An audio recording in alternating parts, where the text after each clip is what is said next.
Welcome to Uncaged. Today we're speaking with Wayne Barringer. Wayne is the founder and CEO of the Jaro Group. They help marketing teams reduce chaos and improve impact.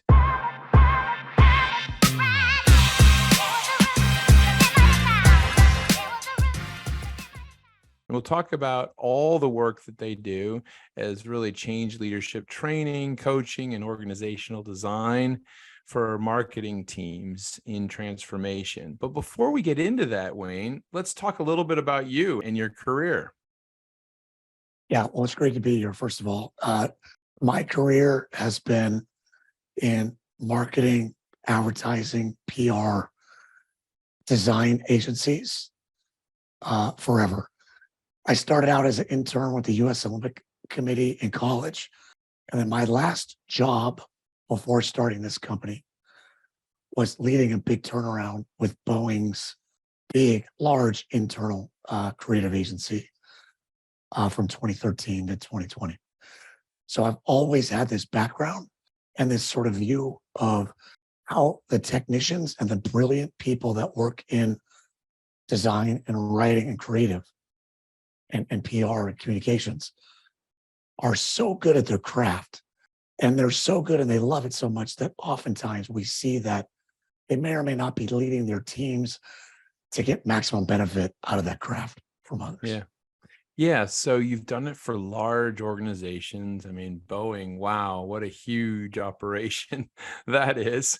And now you're at the Jaro Group. So tell me a little bit more about that. I mean, I think that from my personal experience, I used to run advertising firms and you'd see a lot of that. You'd see some great practitioners. But man, when it came to operational issues or restructuring, they needed advice. So tell me more about what the Jaro Group does. Yeah, I saw that too, every step of the way in my career. And I just always felt like I had a different view on it. I'm probably not as great. I'm certainly not as great a marketing technician as most of the people I ever worked with, but I always had this ability, this desire to see leadership and organization and structure differently than most of those folks do. And where I really got the chance to put my money where my mouth was, or where I thought my brilliance was with turnaround at Boeing. When I started, the team was 300 people. It was a hodgepodge of different technical skills, cultural skills. The average tenure of the employees in that group was 26 and a half years. So they'd worked on that team in Boeing for that long. Wow. And our CMO at the time gave me the charter. We've tried to fix this for 20 years, Wayne. It's yours to fix, or we're going to shut it down and outsource. So no pressure. I got to really, see if what I thought I knew. And long story short, great story short, when I started, our employee satisfaction was 52%. All the projects that we got were highly tactical, order taking, shoulder tap type work. When I left, our 52% employee sat was at 90%. We'd won more awards in 2 years than the group had won in the 10 years previous. And we were being called upon to do the most strategic projects in the creative and communication space of the company. Wow. Not the least of which was all of the work during COVID. So the turnaround was very tough. I was fortunate enough to have the support to build a great team and learn the system that we teach other companies today. That's amazing. And I think it's been a fascinating discussion because, the role of marketing in businesses has dramatically shifted over the last 10, 20 years. But I mean, that question of what is an internal team versus what is then outsourced, how those two things work together, how they collaborate, how they sometimes challenge one another is a fascinating relationship. So, tell me a little bit about where you see that world today. I mean, I know that a couple years ago, it was all about companies basically taking everything back in-house. And you saw big companies like Procter & Gamble and others build out internal agencies. And then they kind of realized, wait a minute, a lot of that stuff is pretty hard. Like maybe we shouldn't be doing everything in-house. Where are we now? Yeah, we saw Verizon build from scratch a 400-person in-house agency a few years ago. The Whirlpool Corporation do the same thing, not quite that size, but so yeah, you're right. We've seen tremendous growth in-house. And I think over the history of, back to the Mad Men days, perhaps, when times are good and companies are making profit, they want more control and they can afford to bring talent inside. Mm, I think as we start to see the economy level and shudder a bit, you're starting to see some of those groups get smaller. yeah. I'm also seeing cuts to external teams too. So marketing is always the first place most companies start to trim. What we always advocate and what we see and what we did at Boeing, the absolute best way that I have found to optimize how everybody performs is to put the people at the company with tremendous institutional knowledge and pair them with people from outside the company who have tremendous scope, perspective, Yeah. and scale to their, advertising design techniques. So that combination of the two is the best thing that we see that companies can do. Yeah. It's always an interesting discussion because you do see many companies when they build these things out, they do spectacular work. I think companies like Apple come to mind. However, there have been several companies. I think a good example would be Pepsi several years back, where they had a little bit of a blunder with a big TV ad that they did in house, and I think that you have to really manage that stuff carefully. But that being said, when we live in a world where data is really driving everything and pulling that insight from that data, you really need that stuff in-house, right? I mean, it's not just marketing. This is business. This is at the core of a company. Yeah, you're absolutely right, and it's changing rapidly. It's getting more important for companies to have that proximity of those internal teams, particularly as you're talking about with the data. It's also, we've seen probably in the last 5, 6 years, especially a movement from some really great talent at external agencies to big brands like you've mentioned, like we've talked about in-house. So the talent and capabilities in-house is rising too, Yeah. but you still need those outside perspectives. Every great in-house team that I know and that we help, get in shape has several to many external vendors and Mhm. agencies of record that they use to supplement their internal team. So Wayne, I mean, you clearly know what you're doing in the space. You've worked in every area: communications, branding, creativity, pulling all of these elements together. I always get yet fascinated by this because, you know, you can choose to do a million things in your life, but why is it this that you are passionate about? What drives that? Yeah, great question. So all my life, all my career, I always felt a dissonance as an employee in a creative team, like we talked about up top. And at external agencies, it was always grinding, right? You're always chasing new business. You're always at the whim of client changing needs. And especially if you're in a conglomerate holding company that's publicly traded, you're always getting hammered for quarterly earnings. Yeah. On the flip side, at big corporations, it's almost the opposite scenario where it tended to be historically a static environment that created lower employee morale, but people stayed around. So enter COVID and all of the digital acceleration that happened in the 2010s. And all of that stress and angst in the workplace just accelerated. People are being asked to do more with less Mhm. in shorter time frames with sometimes less strategy. People are suffering and struggling with chaos at work. And I'm, I guess, bold enough to think or to know that we found a way to solve that. You juxtapose that with the experience I had climbing Mount Kilimanjaro in 2018 and the parallels with that experience and these kinds of, some people call it turnaround, some people call it just improvement, optimization, and I'm trying to help people have more impact, efficiency, and joy at work. And for us, it's been great. It's working. Yeah.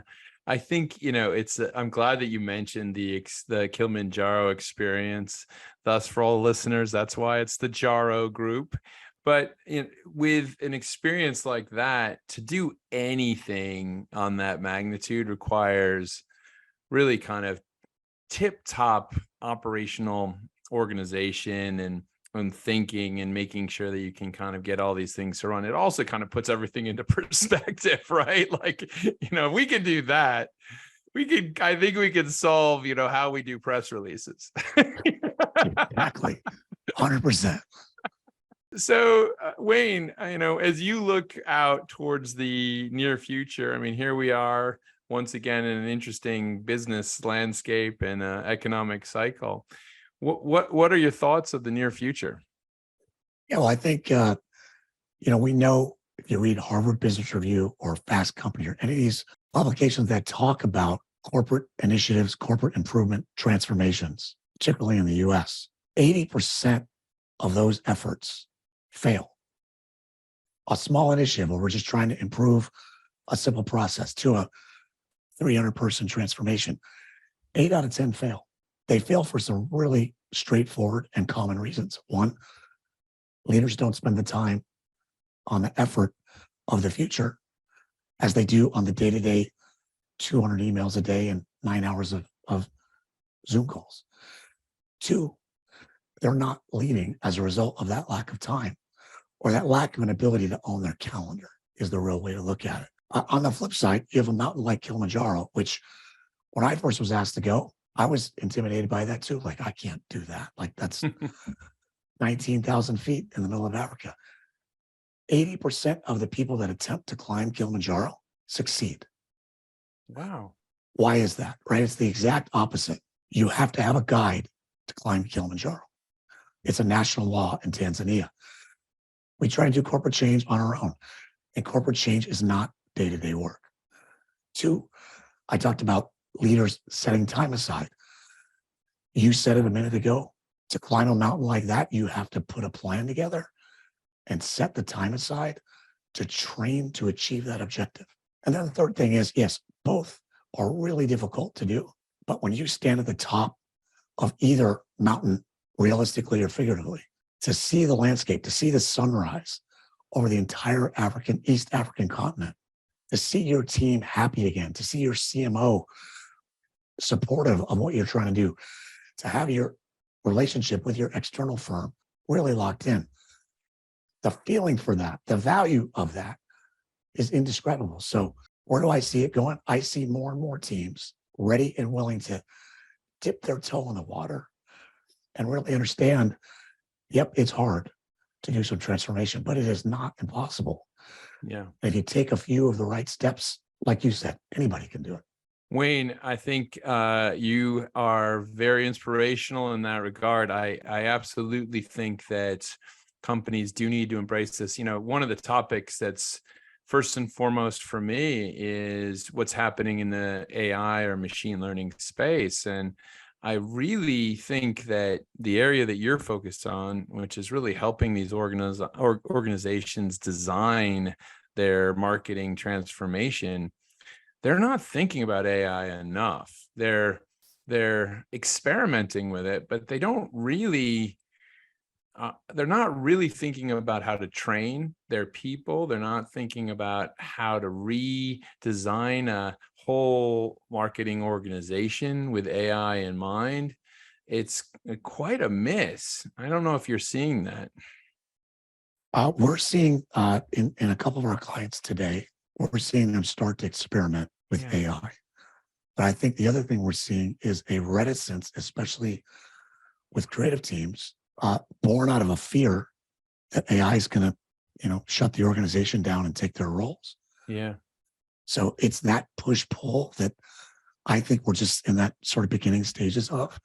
Yeah. I'm sure you see this in your purview too. I mean, I do too. I just the reason why I flag it is that it's just one of those ones where it has AI has such a transformational role in how a marketing team would operate, that you really have to embrace it, or you're going to end up with quite an archaic model very, very quickly. And it's interesting. I mean, just one of these things is that we always think, I think perhaps, that young people have the magical elixir on technology.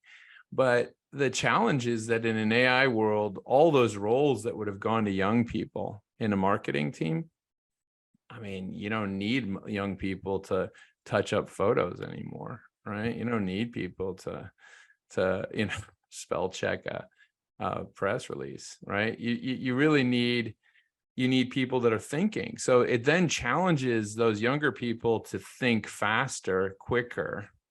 And that is, I've always, I've always kind of said this strangely. I was like, be careful what you wish for, in a way, right? Which is, everyone always wishes to be able to think more, to have ideas.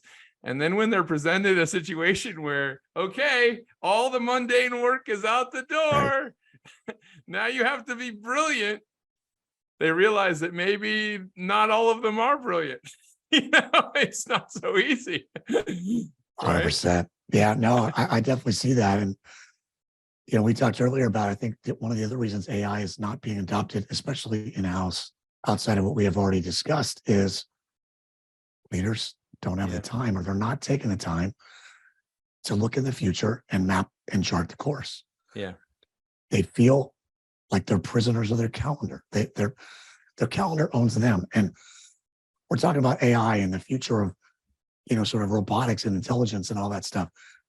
And what I have found that it really comes down to is smart people being shackled by their 8 to 5 meeting and email schedule. Yeah. If they can learn to get out of that, they could build some white space and think about, how do we help our young people be thinkers versus doers? How do we harness the power of AI to propel us forward, not to, shut us down? So it's really oftentimes that simple in a lot of areas. This is one area that I really see over and over again. Wayne, if people wanted to learn more about what you and the Jaro Group are working on, where's the best place to get in touch with you? Well, I'm Wayne Barringer on LinkedIn. We're at jaro.win on the web, and then wayne@jaro.win. Great. Well, Wayne, thank you so much for being on Uncaged today. We've been speaking with Wayne Barringer. He is the founder and CEO of the Jaro Group, and they are helping marketing teams reduce chaos and improve impact. We've talked about how they provide change leadership training, coaching, and organizational design for marketing teams in transformation. And if you can climb Kilimanjaro, you can evolve your marketing team. Wayne, thank you so much for being on the show today, and we look forward to having you back. Great to see you, man. Thank you very much. Cheers.